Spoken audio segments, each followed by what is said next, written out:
चोट से। तू कितना भी मुझे मार ले, पर मैं तेरा भांडा फोड़ के रहूंगा। छोड़।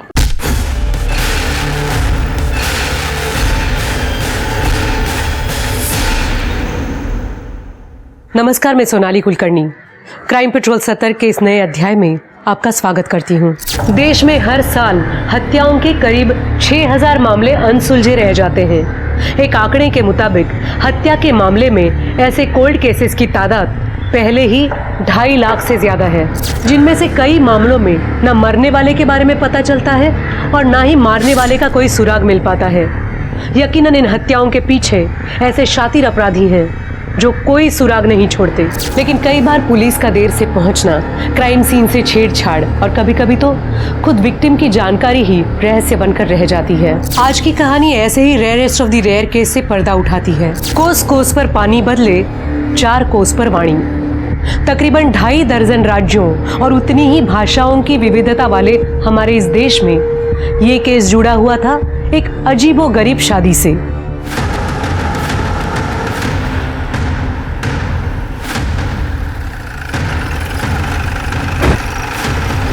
साहब, मैं सुबह लकड़ी बीनने आया था। यहाँ पे एक लाश देखा, तभी मैंने आपको कॉल किया। चल।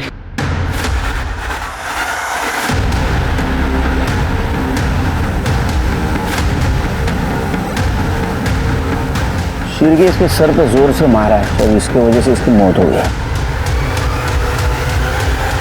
सर, आसपास काफी खून भी है, लगता है कि इसे तड़पा के मारा गया है।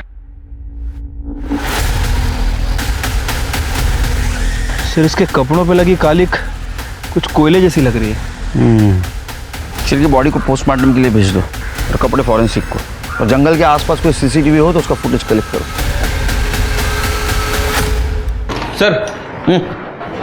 सर फिर से 4 चम्मच। 4 चम्मच शक्कर की चाय दिमाग की बत्ती जलाए। आगे बोलो।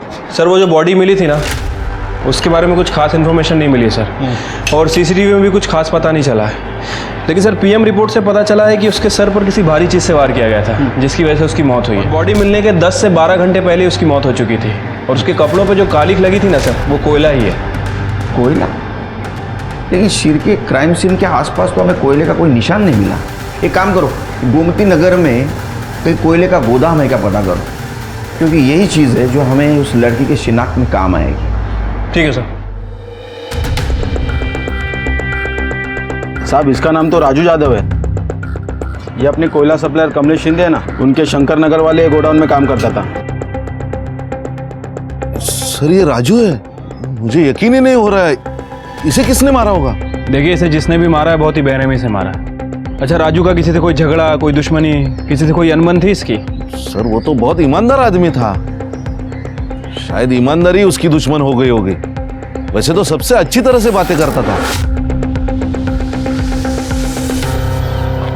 साहब, कुछ दिन पहले राजू का मुकेश के साथ बहुत बड़ा झगड़ा हुआ था। छोड़, ये क्या चल रहा है? काम के वक्त क्या राणा मचा रखा है? शिंदे साहब, ये मुकेश गोदाम से कोयले चुराता है। मैं कोयले चुराता हूँ? झूठ बोलता है। एक ही फटके में खोपड़ी खोल दूंगा तेरी राजू।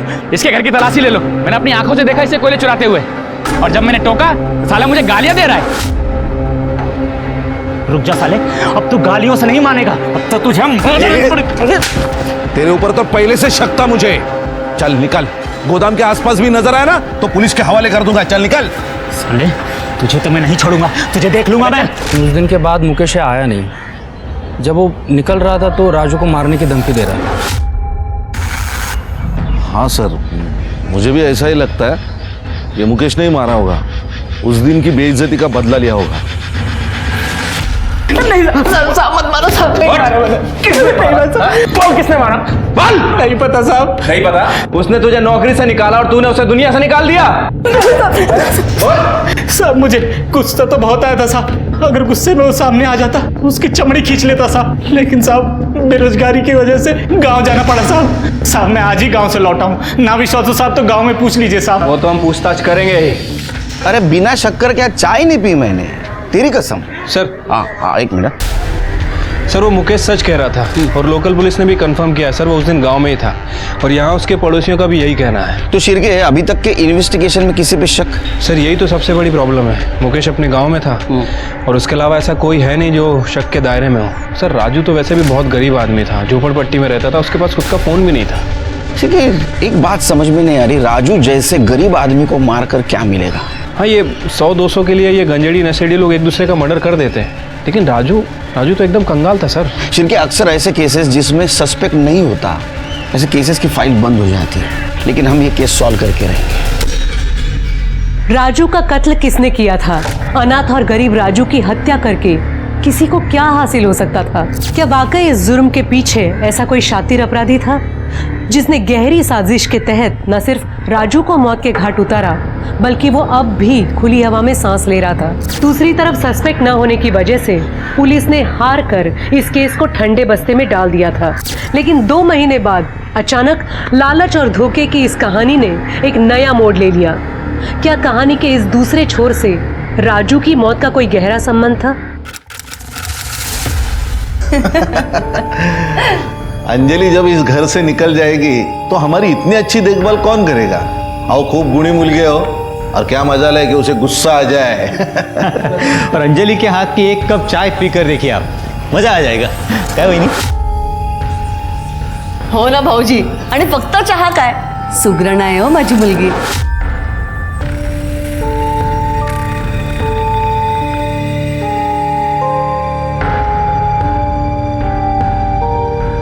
वाह बेटिया, आपने जो फोटो दिखाई थी ना उससे भी ज्यादा सुंदर है आपकी बेटी। वरना लोग तो आजकल फोटोशॉप वाली सुंदर फोटो भेजते हैं और जब लड़की सामने आती है ना तब भेद खुल जाता है। अरे नहीं, ये हमारी छोटी लड़की है मोहिनी। अरे मोहिनी जरा अंजलि को लेके आ। अंजलि तो अभी आएगी। ये देखिए आ गई हमारी अंजलि।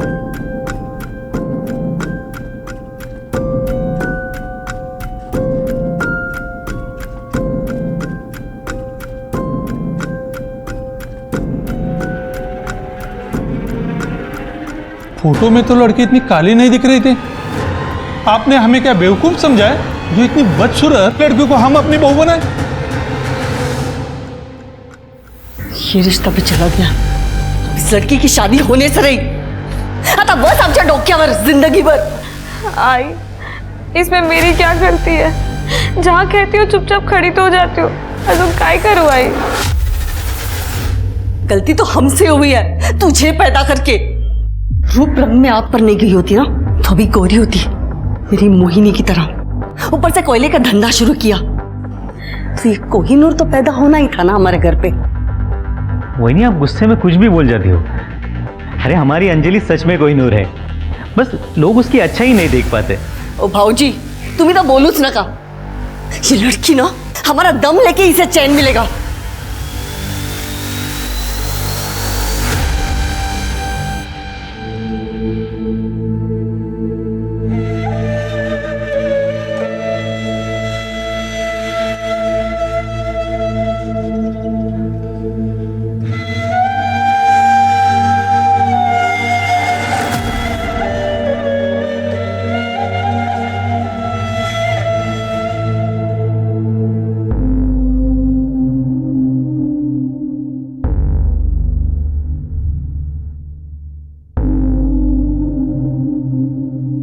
हे काय, तूने फिर से जेंट्स के कपड़े निकाल कर ये लेडीज वाले कपड़े पहन लिए? तुझे मना किया था ना, तुझे ये नहीं पहनना है। गाय, दिन भर लड़कों के कपड़े पहन के घूमना पड़ता है, कम से कम घर पे तो मुझे चैन से जीने दिया करो, या तो मैं भुला कर ही चैन आएगा कि मैं एक लड़की हूँ। अगर तुझे पैसे कमाने हैं तो तुझे भूलना होगा कि तू एक लड़की है। अब तेरी शादी के लिए नया शिकार ढूंढना होगा।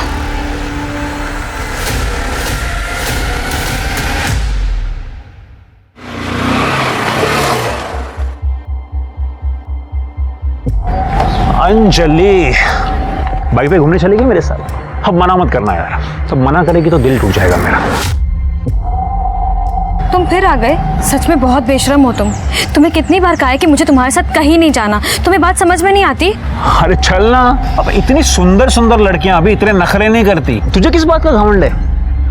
और वैसे भी यार तेरी शादी तो होने से रही, क्योंकि तुझे जितने लड़के देखने आते हैं वो तुझे रिजेक्ट करके चले जा रहे हैं। शक्ल देख अपनी और कदर कर मेरी, जो तेरे लिए पल के बिछाए बैठा हूं यहाँ। जितने मजे करने हैं ना कर ले मेरे साथ। अब चल जल्दी बैठ और कहीं निकल। आगे मजे? क्या और मजे चाहिए? आइंदा मेरे आसपास भी भटके ना तो ऐसी सजा दूंगी कि जिंदगी भर याद रखोगे। छोड़ूंगा नहीं तुम्हें मैं। इस बात का अगर बदला नहीं लिया ना मैंने तो मेरा नाम भी अक्षय नहीं।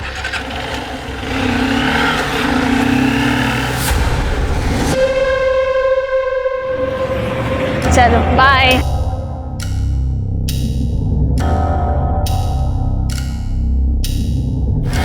मोहिनी, ताई? मोहिनी, ये विशाल अच्छा लड़का नहीं है। मैंने उसके बारे में बहुत गलत चीज़ें सुनी है। मेरी बात मान, उसका साथ छोड़ दे वरना बहुत पछताएगी। अच्छा, मैं पछताऊंगी? ताई तुझे कोई मिल नहीं रहा है ना, इसलिए तुझे जलन हो रही है। मैं खूबसूरत हूँ, तू जलती है मुझसे। ताई ये अपने फिजूल बातों से ना मेरे रिलेशन मत खराब कर, ठीक है? और आइंदा मेरे मामले में टांग अड़ाई ना तो मैं भूल जाऊंगी कि तू मेरी बड़ी बहन है। मोहिनी, मेरी बात समझने की कोशिश कर। ऐसा ही बोलती तेरे बारे में, तू है ही मनूस। देखना खुद पछताएगी एक दिन जब तुझसे कोई शादी नहीं करेगा।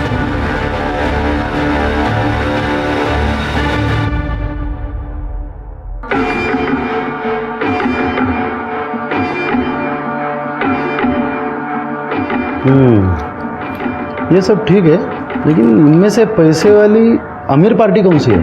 ये सब मिडिल क्लास परिवारों की अच्छी लड़कियां हैं, सर्वगुण संपन्न। हमें ऐसी लड़की दिखाइए जो घर में लक्ष्मी लेकर आए। देखिए, अगर आप लोगों की सुंदर लड़की की डिमांड नहीं है तो हमारे पास एक बहुत बढ़िया रिश्ता है। आप कहे तो मैं दिखाता हूँ। ये लीजिए, लड़की के पिता का कोयले का कारोबार है। अरे वाह, कितनी गुनी और सुशील लग रही है ना।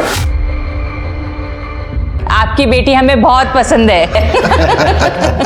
नहीं, विश्वास ही नहीं होता कि हमारी अंजलि आपको इतनी पसंद आ गई। इतने लोगों ने रिजेक्ट जो किया है उसको विश्वास कैसे बैठेगा? वैसे ये फैसला लेना हमारे लिए भी बहुत मुश्किल था। खूब ऐकलं होतं, अंजलि के कई रिश्ते टूटे हैं, लेकिन हम तैयार हैं। आप लोगों ने भी तो तैयारियां की होगी ना, बेटी को खाली हाथ विदा थोड़ी करेंगे। हाँ बताइए क्या चाहिए, हम यही तय कर लेते हैं। अरे इसमें तय क्या करना है, अब इतना बड़ा बिजनेस है आपका, लड़की की शादी है, लाखों रुपया तो जमा किए होंगे आपने। अरे नहीं नहीं, हम लोग लालची नहीं है, हमें ज्यादा नहीं चाहिए, बस 50 लाख कैश दीजिए और 20 तोला सोना दीजिए बस। ये ज्यादा नहीं है? अरे अहो दादा, इससे भी ज्यादा देने वाले के रिश्ते आए थे, लेकिन हमें आपकी बेटी पसंद है इसलिए ज्यादा नहीं कहा है। 30 लाख और 10 तोला सोना, इतना ही दे पाऊंगा। 40 लाख कैश दीजिए, 10 तोला सोना दीजिए। अब सोचना क्या है इसमें, रिश्ता पक्का। लीजिए लीजिए, मुंह मीठा कीजिए। मैं क्या बोल रहा हूँ, अब फटाक से शादी करवा लेते। पट मंगनी चट दिया, लीजिए लीजिए लीजिए। तो अनुशनेमि बृहस्पतयो दधातु पृथ्वीरापः शान्तियो गदया शान्ति।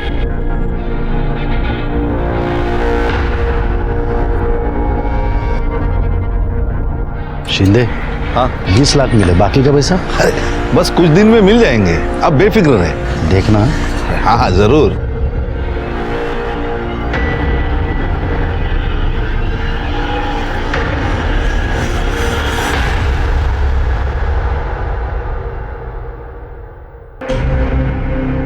पता है ना क्या करना है, उसको पता चल गया ना गड़बड़ हो जाएगी। मुझे पता है, आप टेंशन मत लो।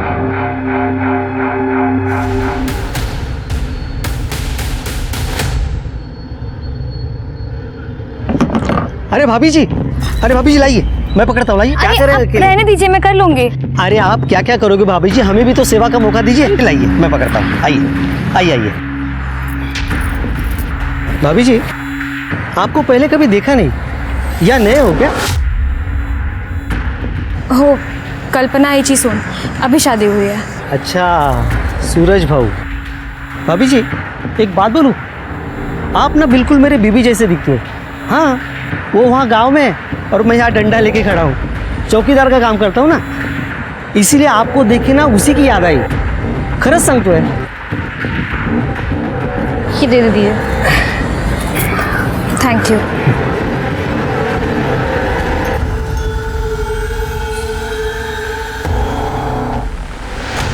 इस तरह अनजान लोगों से बात करने की कोई जरूरत नहीं है, समझी? चल अंदर.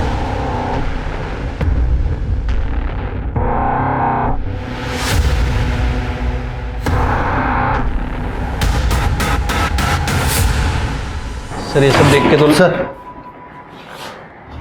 नमस्कार सर. हाँ सर, मैं अपने पड़ोसी के बारे में कुछ बोलना चाहता था. पहले अपने बारे में बता.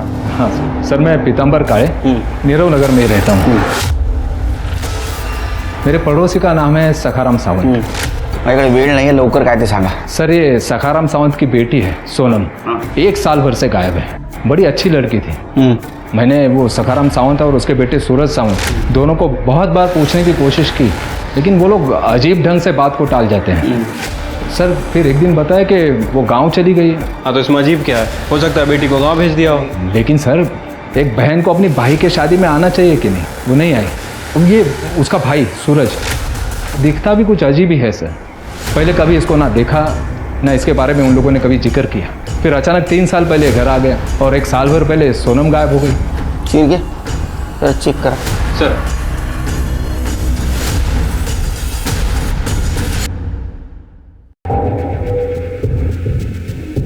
ये सोनम है, हमारी बेटी. एक लड़के के साथ में भाग गई थी. 1 साल से पता नहीं चला उसका. लोगों को पता चल जाता तो हमारी बदनामी होती, इसलिए सोनम के भागने की बात हमने किसी से नहीं कही. और हाँ, अब हमारा उससे कुछ संबंध नहीं है. समझ लीजिए मर गई वो. सर, मेरी अंजलि से शादी होने के बाद बड़ी मुश्किल से घर में खुशियाँ वापस आई हैं. आप प्लीज़ सोनम के बारे में बात करके हमें और परेशान मत करिए. अच्छा, आप लोगों की सोनम से आखिरी बार मुलाकात कब हुई थी? मुलाकात तो छोड़िए साहब, 1 साल से हमारी उससे बात भी नहीं हुई.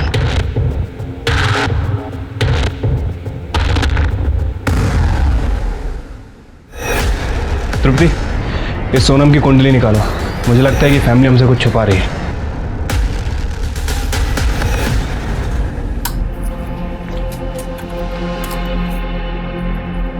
मुझे ये सब बहुत अजीब लगता है. आप लाइट्स ऑफ कर देते हैं, मुझे कपड़े उतारने के लिए कहते हैं, लेकिन खुद कभी कपड़े नहीं उतारते. आंखें भी नहीं खोलने देते मुझे. तो गलत पति पत्नी कमरे में लाइट और पर्दे बंद करके क्या करते हैं या खिड़की दरवाजे खोलकर?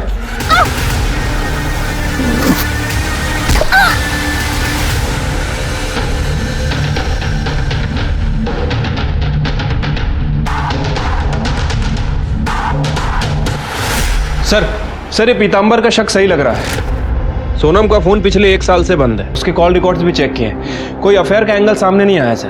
तो सावंत परिवार ने उसके साथ क्या किया होगा? 1 मिनट सर. हेलो सर, मोरे नगर के पास वाले जंगल में एक लड़की की लाश मिली है. ठीक है, हम लोग तुरंत आ रहे हैं.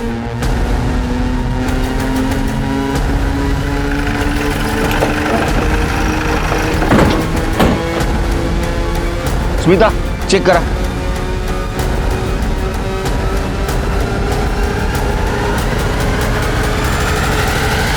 सर, ये तो अंजलि है, सावंत परिवार की बहू. पिछले महीने इसकी सूरज के साथ शादी हुई थी सर. ये तो नीरव नगर में रहती, लेकिन ये यहाँ मोरे नगर के जंगल में क्या करने आई थी? सर, सिर पर काफी गहरी चोट है. सर, इसको जांच के लिए भेज दो. शिरके, इसके फैमिली को इन्फॉर्म कर दो. मुझे पूछताछ करनी पड़ेगी. ठीक है सर. तो आसपास सीसीटीवी हो तो जरा उसका फुटेज कलेक्ट करना. लेकिन सर, ये तो काफी सुनसान इलाका है. रास्ते में कहीं भी सीसीटीवी कैमरा नहीं है. बॉडी को पोस्टमार्टम के लिए भेज दो. ठीक है सर. सर, ये पर्स मिला है और ये पर्स के अंदर ये मोबाइल मिला है, लेकिन ये बंद है. उसको टेक्निकल टीम के पास भेज दो. सर,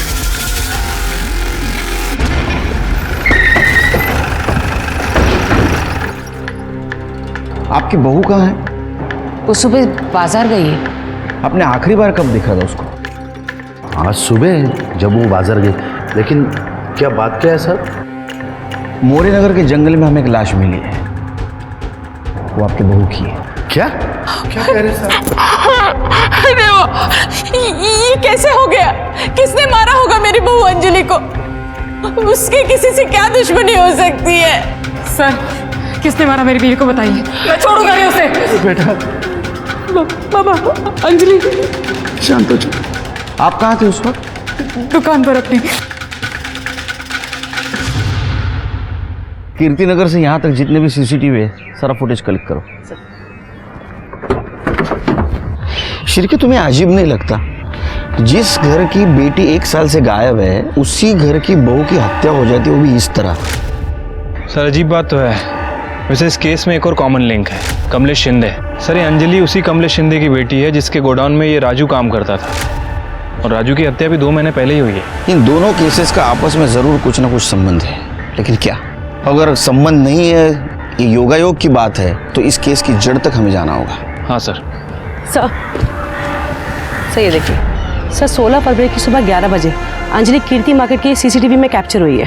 फिर ये मार्केट में तो दिख रही है, लेकिन इसके बाद में घर गई या नहीं पता करो, मतलब प्रत्येक माहिती पाहिजे। हो सर।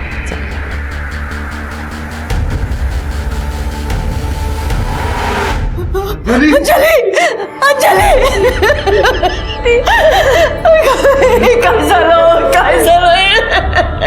सब मुझे पता है मेरी बेटी को किसने मारा। वो लालची सकाराम और उसके परिवार ने मारा है इसको। उसको पकड़ लो साहब, मेरी बेटी का खून किया है उसने। सर कमीनों ने 40 लाख रुपए मांगे थे दहेज में, 20 लाख रुपए देने बाकी थे, इसीलिए उन कमीनों ने मेरे बेटी को मारा होगा। बैठे बैठे चाय पी रहा है, अब इसको भी यहाँ पे बिठा और उसको चाय पिलाते बैठ। सखाराम जी क्या हुआ? बाकी के 20 लाख कब भेजेंगे? अगर नहीं भेज सकते ना तो इसको भी वापस नहीं भेजने का, समझे? मेहरबानी करा। सखाराम जी बात मानिए ना, 4-5 दिन में करता हूँ कुछ तो। जरा आएगा। 4 दिन के अंदर पैसा मिलना चाहिए, नहीं तो तुम्हारा हमारा संबंध खत्म। और एक बात, अगर पैसा नहीं मिला ना तो पूरा गुस्सा इस पे निकलेगा। माझ्याकडून खूप मोठी चूक झाली साहेब कि उन लालची लोगों के साथ मैंने अपने बेटे को वापस भेज दिया। उन्हें पकड़ लीजिए सर और सीधे जेल में डाल दीजिए। हम इन्वेस्टिगेट करेंगे, आप जाओ। सर बाहर पीतांबर आया है, उसको भेजू? सर मी सांगितलं होतं ना तुम्हाला, सर ये सावंत फैमिली बहुत अजीब फैमिली है। अभी कुछ दिन पहले इन्होंने अपनी बहू अंजलि को घर के बाहर निकाल दिया। सूरज, सूरज मुझे घर से मत निकालो, मैं कहाँ जाऊंगी? बाबा, मेरे बाबा पैसे दे देंगे। जब तक तेरे बाप से पैसे नहीं लाएगी ना तब तक इस घर के दरवाजे तेरे लिए बंद है, समझे? निकल यहाँ से। बाबा, सूरज, सूरज मैं तुम्हारे पाँव पड़ती, घर से मत निकालो, मैं कहाँ जाऊंगी? सूरज।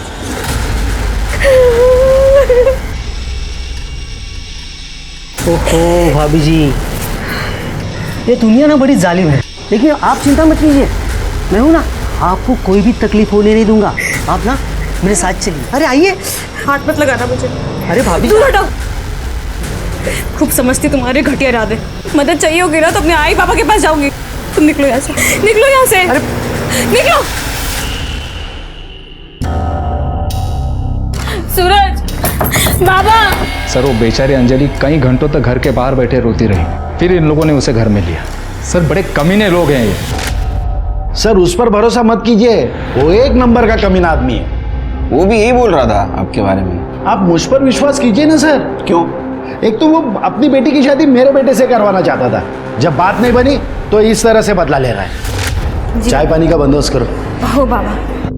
बैठो। कहो कैसे आना हुआ? वो छोड़ो, मेरी खूबसूरत लड़की को रिजेक्ट करके तुमने इस लड़की से अपने बेटे की शादी करा दी, क्यों? पता है कितना दहेज मिला है? अरे तो दहेज मैं भी देता ना। देखो सखाराम, पैसा ही सब कुछ नहीं होता। देख लेना सखाराम, तुम्हारा बेटा इस लड़की के साथ कभी खुश नहीं रहेगा। अभी भी देर नहीं हुई है, इसे रास्ते से हटा दो और मेरी बेटी को बहू बना लो। तभी से ये पीतांबर खुन्नस पाल कर बैठा है। मुझे तो लगता है उसने ही मेरी बहू का मर्डर किया होगा।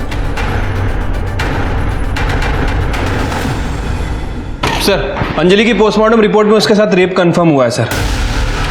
उसकी मौत 16 फ़रवरी को दोपहर 12 से 2 के बीच में हुई है सर। उसके साथ बलात्कार किया गया और बॉडी पर सीमेन सैंपल भी मिले हैं। तो इसका मतलब शिरके जिसने अंजलि का रेप किया उसी ने उसको मारा है। अच्छा, ये सोनम सावंत के बारे में कुछ इन्फॉर्मेशन मिली? फिलहाल तो सर उसके बारे में कोई इन्फॉर्मेशन नहीं है। उसकी फोटो सभी जगह सर्कुलेट करवा दी है। वॉचमैन नितिन? सर वो वॉचमैन अंजलि के मर्डर वाले दिन से ही गायब है। उसका घर भी चेक किया है सर, सामान वगैरह कुछ नहीं है। शिरके, वो मिलना जरूरी है, ढूंढो, अरेस्ट करो उसको। ठीक है सर। सर, अंजलि के मोबाइल से इस केस के बारे में एक बहुत इंपॉर्टेंट इन्फॉर्मेशन मिली है, ये देखिए। ये तो राजू है शिरके। अंजलि के मर्डर के 2 महीने पहले इसका मर्डर हुआ था। क्या अंजलि और राजू एक दूसरे को जानते थे? सर ये राजू के फ़ोन में अंजलि का फोटो इसके साथ मिलना, मतलब सर हो सकता है कि ये दोनों केस आपस में कनेक्टेड हों। शिरके, अंजलि की पहली बहुत उलझी हुई है। इसका मतलब ये अंजलि के बारे में सबको सब कुछ नहीं पता। एक काम करो, इसके ससुराल और मैके को खंगालो, इसके बारे में कुछ ना कुछ इन्फॉर्मेशन जरूर मिलेगी। ठीक है सर।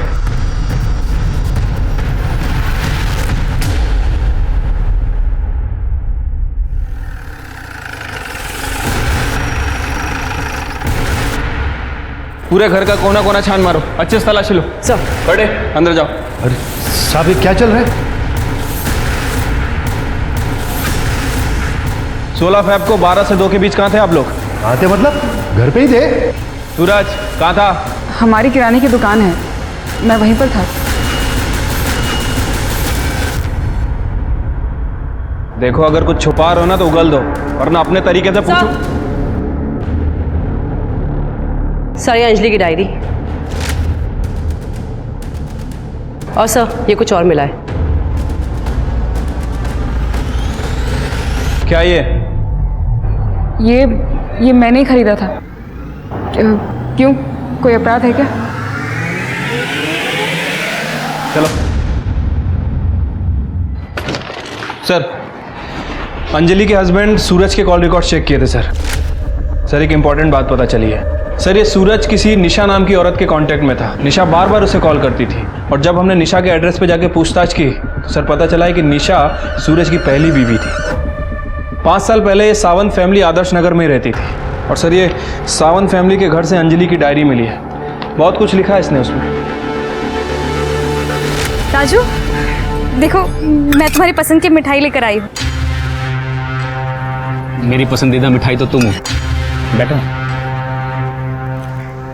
राजू, पता है कल मुझे लड़के वाले देखने आए थे और हमेशा की तरह रिजेक्ट करके चले गए। तो अच्छा हुआ ना, वो तुम्हें पसंद कर लेते तो मैं जी नहीं पाऊंगा। मैं तुम्हें खो करना जी नहीं पाऊंगा। तेरे औकात कैसे? औकात में रह। मेरे अंजलि की तरफ हाथ उठाकर देखा कैसे तूने? बाबा उसकी कोई गलती नहीं, बाबा गलती कर दी मैंने प्यार करके। हाँ, कम से कम राजू ने मेरा रंग तो नहीं देखा। बाबा उसने देखी है तो सिर्फ और सिर्फ मेरी अच्छाई। और तेरे बाप का पैसा देख रहा है वो।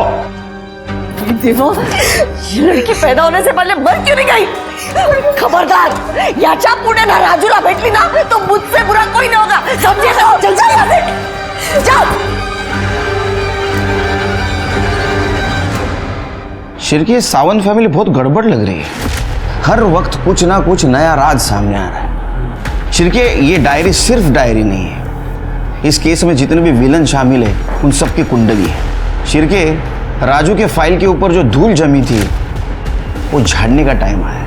असल में अंजलि राजू से प्यार करती थी, लेकिन उसकी शादी जबरदस्ती से सूरज के साथ की गई थी। अरे कमलेश राजू से नफरत करता था और शायद इसीलिए उसने उसको मारा या किसी से मरवाया। हो सकता है सर। वैसे अंजलि ने डायरी में वही बातें लिखी जो वो किसी से शेयर नहीं कर पाती थी, जैसे कि उसके ससुराल वाले से टॉर्चर करते थे, और वो आशिक अक्षय, उसने भी उसे काफ़ी परेशान किया है। इस केस से जितने भी लोग जुड़े हैं सबकी इंक्वायरी करो।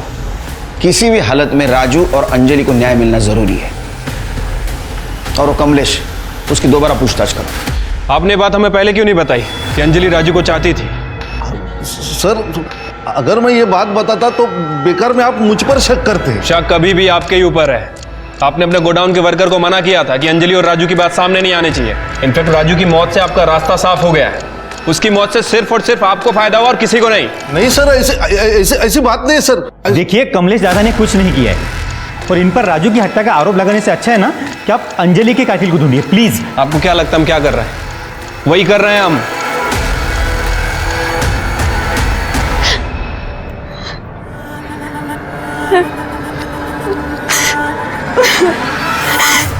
I'm sorry, दीदी।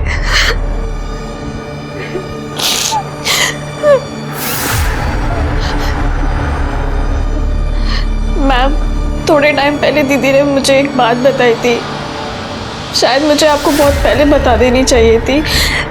उन्होंने बताया था कि जीजू उनके संग बहुत अजीब बर्ताव करते हैं। जैसे संबंध बनाते वक्त उन्होंने आज तक उनके सामने कपड़े नहीं उतारे और उन्हें कहते थे कि अपनी आंख बंद रखो।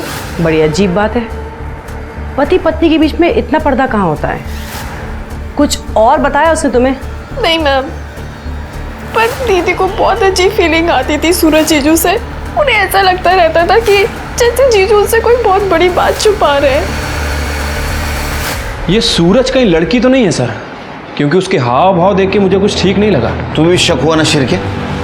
मुझे भी पहली बार जब देखा उसको शक हुआ। वो है लड़की लेकिन दुनिया के सामने लड़का बन के घूम रहा है। सर हमें उसका मेडिकल टेस्ट कराना चाहिए। नहीं शिरके, कानून ये करने की इजाजत नहीं देगा क्योंकि हमारे पास कोई पक्का सबूत नहीं है। एक काम करो शिरके, सखाराम और अक्षय इनका डीएनए टेस्ट करवाओ और किसी को भी शक के दायरे से बाहर मत जाने दो। ठीक है सर। हाँ, अंजलि से पहले सूरज की शादी मुझसे हुई थी, लेकिन हमारा तलाक हो गया। डिवोर्स के बाद भी सूरज के कांटेक्ट में क्यों हो? तो इसमें गलत क्या है? हम अच्छे दोस्त हैं और सूरज अपनी बीवी के साथ खुश था, तो मुझे इससे क्यों प्रॉब्लम होगी? बहुत हीरो बनता है तू, हाँ? हीरो बन के घूमता है तू, हाँ? तेरे बारे में सारी इंफॉर्मेशन निकाली हमने। हवस का पुजारी है ना तू? सर मैं सच कह रहा हूँ, मैंने कुछ नहीं किया है।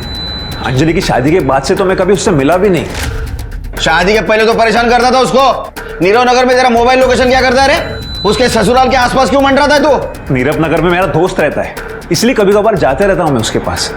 अंजलि के साथ जो कुछ भी हुआ वो वाकई में बहुत बुरा था, पर मैं सच कह रहा हूँ सर, उसमें मेरा कोई हाथ नहीं है। तेरा हाथ है क्या तेरा पैर है वो हम ढूंढ के निकालेंगे, समझा ना? खड़े तुम जायला दोन चार लावा चांगला। सर मैं सच कह रहा हूँ मैं। सर सखाराम और कल्पना 16 फेब को अपने घर पर ही थे और सूरज के मोबाइल लोकेशन से पता चला है कि वो दुकान पर था। शिरके ऐसा शातिर बिना मोबाइल के भी क्राइम सीन पे जा सकता है। ये सावन फैमिली के ऊपर भरोसा मत करो, झूठ बोलते हो लोग। जांच जारी रखना। ठीक है सर, लेकिन सर हमें और सबूत जुटाने पड़ेंगे क्योंकि राजू के केस में कमलेश के मोबाइल लोकेशन से कुछ खास इन्फॉर्मेशन नहीं मिली। राजू के मर्डर में तो कमलेश के ऊपर शक है, लेकिन ये अंजलि, इसका मर्डर किसने और क्यों किया होगा? सर खबरी का फोन था, उसने बताया वॉचमैन नितिन धारावाही में छुपा बैठा है। लेकिन उसको किधर गया था? किधर गया था तू? सीधा खड़ा रह इधर। हट। 16 तारीख से कहाँ गायब था रे तू? काम से बाहर गया था सब। घर का पूरा सामान लेके गया था बाहर, हाँ? वो भी अंजलि के मर्डर के दिन। सच बोल, तेरे तो चलने फिरने के, बात करने के, देखने के लायक नहीं छोड़ूंगा तेरे को। शिरके जागो जला। क्या है ये? मार्केट में अंजलि घूम रही है और उसके पीछे कौन है? तू है। क्या कर रहा था उसके पीछे? सब वो मैं खरीदारी के लिए गया था सब उधर। खरीदारी करने के लिए गया था, हाँ? तो पैर को क्या हुआ है? सब वो बाथरूम में पैर फिसल गया साहब। बाथरूम में पैर फिसल गया क्या? जिंदगी से पैर फिसल गया जरा, हाँ? इसका डीएनए कराओ सर, और जल्द से जल्द रिपोर्ट चाहिए मुझे। जब सखाराम आणि अक्षय रिपोर्ट से क्या झालं? सर वो आई रही। हाँ सर सूरज की पहले भी निशा, उसकी सोसाइटी के सीसीटीवी फुटेज में सूरज को रिसेंटली देखा गया है। देखो मामला क्या है सर डीएनए रिपोर्ट आ गई है सर। मैच हो गई किसी की? सर अक्षय और सखाराम की तो नहीं हुई। नितिन? सर नितिन का डीएनए मैच हुआ है। अंजलि की बॉडी पे जो सीमेंट मिला था वो नितिन का ही है। इसका मतलब रेप और मर्डर नितिन ने किया है। पाउंचर घेऊ तिथं, चला दे।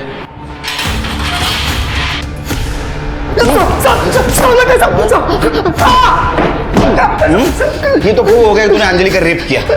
मर्डर क्यों किया उसका? बताता था सब। उस दिन अंजलि मार्केट से लौट रही थी तो मैंने उसका पीछा किया साहब।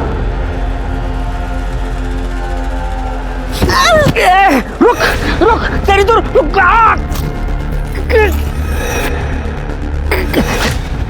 सब वो पुलिस को सब बता देगी। इस डर के कारण मैं अपने दोस्त के पास धारावी में जाके छुप गया साहब। बाद में खबर जब पड़ी तो पता चला कि अंजलि का मर्डर हो गया साहब। माझा विश्वास चाहो साहब, मैंने उसका खून नहीं किया साहब। शिरके इसने रेप तो कबूल किया है, ये मर्डर भी कबूल करेगा। शिरके इसका डोज बढ़ाओ।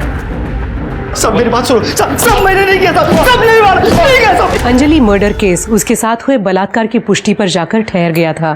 अंजलि पर बुरी नजर रखने वाला वॉचमैन नितिन अब सलाखों के पीछे था। पर क्या अंजलि का कातिल भी ये नितिन ही था? अंजलि की बदनसीबी मरने पर भी अन्याय बनकर पीछा कर रही थी। दूसरी तरफ पुलिस की जांच शक के दायरे में एक के बाद एक आते जा रहे नामों में उलझकर रह गई थी। सखाराम सावंत, कमलेश शिंदे, अक्षय और वॉचमैन नितिन जैसे कई लोगों पर पुलिस को शक था। लेकिन अंजलि के लिए न्याय अब भी इस एक सवाल के जवाब का इंतजार कर रहा था कि उसका कातिल आखिर है कौन। सर मुझे लग रहा है कि ये नितिन सच बोल रहा है। वैसे भी अंजलि की लाश हमें मोरे नगर में मिली थी और मोरे नगर से कीर्ति मार्केट और अंजलि का ससुराल ये दोनों ही जगह काफ़ी दूर है सर। सर कि मुझे भी ऐसा ही लगता है क्योंकि नितिन की पैर में अभी भी सूजन है और ऐसे हालत में वो अंजलि का रेप करके उसका पीछा नहीं कर सकते। सर ये सावंत फैमिली का नाटक ही खत्म नहीं हो रहा है। सर निशा और सूरज इनका डिवोर्स ही नहीं हुआ था, उनका स्टेटमेंट गलत था। सर एक बात और, सर ये सूरज निशा के अकाउंट में हर महीने 30,000 रुपये भेजता है। हमें पता है कि सूरज के साथ तुम्हारा तलाक नहीं हुआ था, फिर भी हर महीने वो तुम्हें 30,000 रुपए देता था। अब बोलोगी क्यों? सर ऐसे नहीं बोलेगी। मैं बताती हूँ, मैं सब बताती हूँ। सर सूरज एक लड़का नहीं बल्कि एक लड़की है। उसका नाम सोनम है। दहेज के लिए उसने लड़का बनकर मुझसे शादी की थी, जिसके लिए मेरे पिताजी को गांव की जमीन बेचकर उसे 20 लाख रुपए देने पड़े। लेकिन शादी के बाद उसके शारीरिक संबंध बनाने के तरीकों पर मेरा शक और गहरा होता चला गया। फिर एक दिन मैंने उसे रंगे हाथों पकड़ लिया।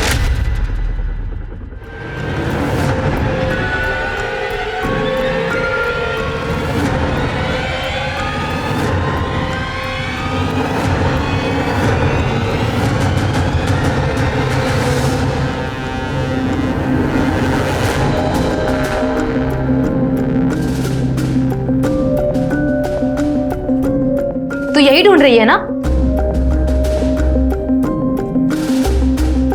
अली कब तक लड़का बनने का नाटक करके बेवकूफ बनाएगी? सूरज अपने लड़की होने की बात राज रखने के लिए मुझे हर महीने पैसे देता है, लेकिन मेरे पिता ने शादी पर जितना खर्च किया है वो सब मैं उससे वसूल कर रहूंगी। इसका मतलब इस साजिश में तुम सूरज के साथ शामिल हो? ये सब क्यों होने दिया? तुम पुलिस के पास भी आ सकती थी।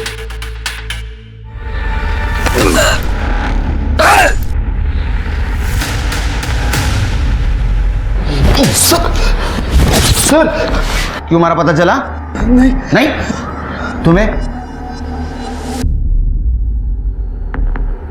तुमको तो पता चला होगा। तुम्हारे बाल तो बड़े, अरे ये तो लड़की है। हाँ अब पता चला क्यों मारा? अब ये बताओ कि ये सोनम को सूरज क्यों बनाया था? लोगों की क्यों फंसा रहे थे? दहेज के लिए सर हमारी सोनम की शादी नहीं हो पा रही थी। सब लोग बहुत ज़्यादा दहेज मांगते थे सर और हम नहीं दे पा रहे थे। तो हमने सोचा कि सोनम को लड़का बना देंगे, उसकी शादी करवा देंगे और खुद दहेज ले लेंगे। वैसे ही किया सर हमने, लेकिन वो अंजलि को हमने नहीं मारा सर। अंजलि को तुम नहीं मारा है क्योंकि उसको पता चल गया था ये सूरज नहीं सोनम है और तुम्हें डर था वो सबको बता देगी, इसलिए तुमने अंजलि को मारा। सर हमने अंजलि को नहीं मारा सर, बल्कि मैं तो खुद ही परेशान हो गई थी लड़का बनने का नाटक करते करते। सर एक मिनट। हेलो क्या?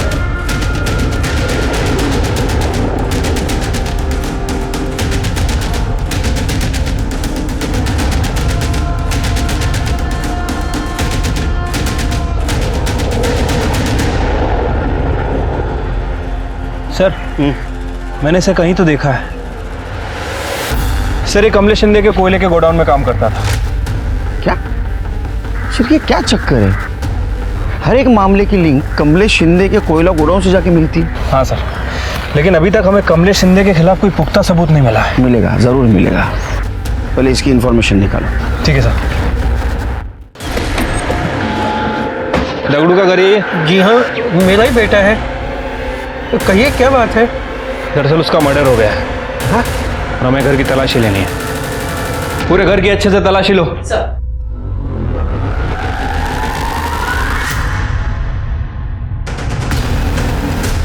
खड़े, बुलाओ उन्हें। ये आपके घर में तो ऐशो आराम के सब सामान है। ये दगड़ू को पगार कितनी मिलती थी?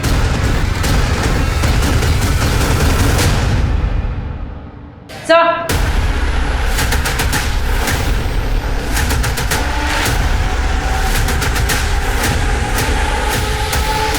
Yes sir. जैन सर हमने दगड़ू के घर की तलाशी ली। सर ये दगड़ू मामूली सी पगार पे शिंदे के गोडाउन में काम करता है, लेकिन सर उसके घर में ऐशो आराम की हर चीज़ है, TV, fridge, washing machine, AC, सब कुछ। और सर कमाल की बात यह है कि ये सारी चीज़ें उसे किसी और के क्रेडिट कार्ड से खरीद के दी गई हैं। इतनी महंगी चीज़ें उससे कोई क्यों देगा, और अगर देगा तो बिना वजह नहीं देगा। और सर कमाल की बात तो यह है कि 16 तारीख को दोपहर 3 बजे उस क्रेडिट कार्ड से एक शर्ट भी खरीदी गई थी, और जहां अंजलि की डेड बॉडी मिली वो शर्ट की दुकान वहां पास में ही है। इसका मतलब शिरके हम जल्द ही कातिल तक पहुंचने वाले हैं। अंजलि का कातिल और मैं? ये क्या बकवास कर रहे हो आप? बैठ। शायद आपको मालूम नहीं, अंजलि मेरी भतीजी है। मैं भला उसका खून क्यों करूंगा? क्योंकि तूने अंजलि का बॉयफ्रेंड राजू का मर्डर किया। ये क्या बोल रहे हो आप? शिरके,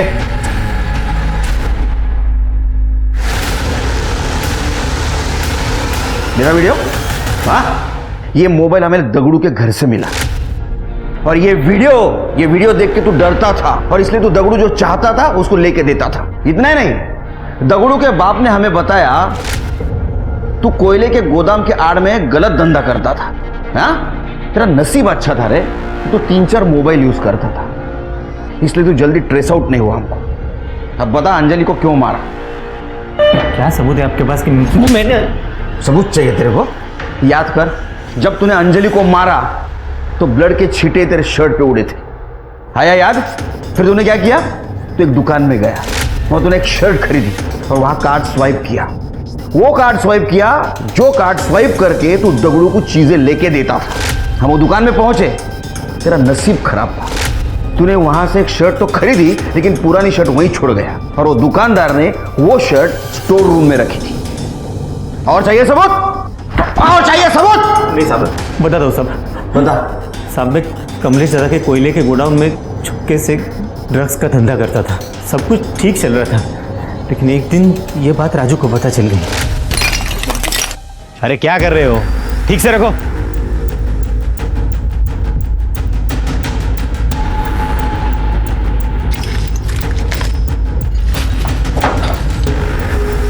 देख राजू, अपने काम से काम रख, समझा? जा काम कर। कितने घटिया इंसान हो यार तुम। जिस थाली में खाते उसी में छेद करते, तुम्हें शर्म नहीं आई? देख, फालतू की बात मत कर। अगर तू चाहता है ना तो तुझे भी इसमें हिस्सा देने को मैं तैयार हूँ। भाई, मैं भीख मांग के ना अपना गुजारा कर लूँगा, लेकिन तेरी पाप की कमाई मुझे नहीं चाहिए। और तो और मैं सब कुछ शिंदे साहब को बता के रहूँगा। उन्हें पता तो चले, उनके पीठ के पीछे उनका ही भाई गोदाम में क्या काला कारोबार कर रहा है। राजू, मेरी बात मानता तो मरने से बच जाता था। तेरा भांडा फोड़ के रहूंगा। छोड़ छोड़। ठीक है।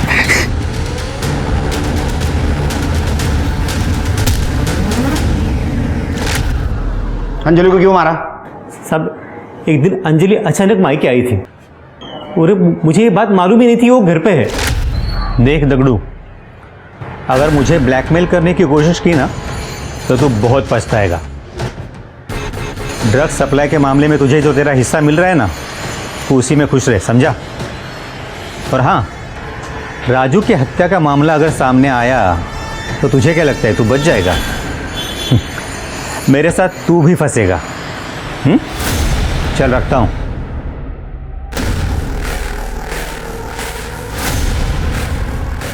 तो वो आप हैं जिसने मेरे राजू की जान ली? याद रखना काका, इसकी माफी आपको कभी नहीं मिलेगी। अंजलि, मैंने अंजलि को समझाने की बहुत कोशिश की, लेकिन वो सुनने को तैयार ही नहीं थी। हालांकि उसके पास मेरे खिलाफ कोई सबूत नहीं था। उसको समझाने के लिए दूसरे दिन मैं उसके ससुराल जा रहा था, तभी वो मुझे रास्ते में ही मिल गई।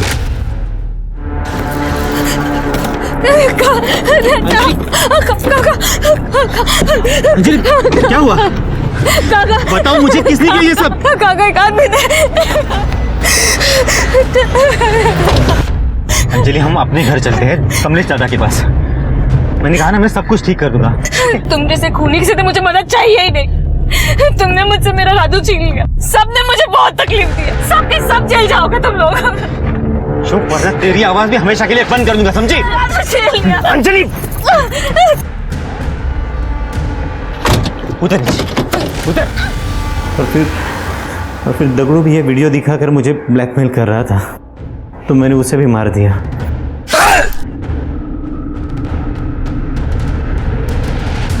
तूने लोगों को नई सीख दी है।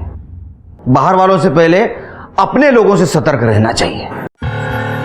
लालच कई बार ऐसी हवस का रूप लेता है कि इंसान अच्छे बुरे का फर्क नहीं कर पाता है। वो एक गुनाह छिपाने के लिए सिलसिलेवार अपराध करने पर मजबूर हो जाता है। करीब 3 महीने से अनसुलझा पड़ा ये कोल्ड केस दगड़ू की मौत के बाद सुलझ पाया। राजू की हत्या के 2 महीने बाद अपनी भतीजी अंजलि और फिर दगड़ू की हत्या को अंजाम देने में दोषी प्रशांत शिंदे को कड़ी सजा सुनाई गई। वहीं सावंत परिवार को भी उनकी बेटी सोनम को लड़का बनाकर उसकी शादी करने के एवज में धोखाधड़ी के मामले में जेल की हवा खानी पड़ी। लेकिन अंजलि के साथ जो हुआ उसमें उसका परिवार भी बराबर दोषी है। हमारे समाज में आज भी लड़की को बोझ मानने वालों, उसके रंग रूप के आधार पर भेदभाव करने वालों की कमी नहीं है। ऐसे में एक परिवार की अपने हर सदस्य के प्रति जिम्मेदारी और भी बढ़ जाती है। पराये लोगों से असुरक्षा स्वाभाविक है, लेकिन ख्याल रखें कि हमारे आसपास पारिवारिक सुरक्षा का एहसास देने वाला कोई शख्स ही कहीं संदिग्ध तो नहीं। अब मैं सोनाली कुलकर्णी आपसे विदा लेती हूँ।